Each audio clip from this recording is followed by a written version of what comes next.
Rencana pemerintah Kabupaten Badung menata kawasan Pura Peti Tenget mendapat sambutan positif tokoh masyarakat Kerobokan Badung, Anak Agung Ngurah Ketut Agus Nadiputra. Penataan Pura Sat Kayangan tersebut akan mempercantik kawasan Peti Tenget sebagai salah satu kawasan wisata dan spiritual di Badung.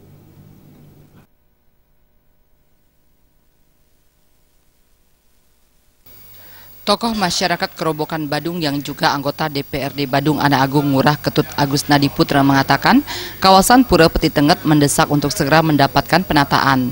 Di Pura Sat Kayangan tersebut kondisi parkir, wantilan serta jembatannya kurang representatif untuk pariwisata dan kegiatan spiritual masyarakat. Belum lagi dengan kondisi air irigasi yang menimbulkan bau kurang enak. Kondisi tersebut jika dibiarkan jelas memberikan dampak bagi kepariwisataan. Apalagi kawasan Peti Tenget merupakan kawasan penyangga pariwisata dengan adanya hotel, villa, dan restoran di sekitarnya.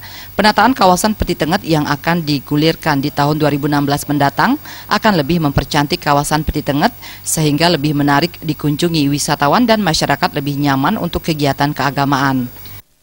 Di sini kami di Kuta Utara kan juga termasuk penyumbang PAD yang cukup tinggi di pemerintahan Kabupaten Badung. Maka dalam hal ini kami berterima kasih banyak kepada pemerintah Kabupaten Badung yang sudah memperhatikan apa yang menjadi dasar usulan kami untuk penataan Pura Peti Tenget.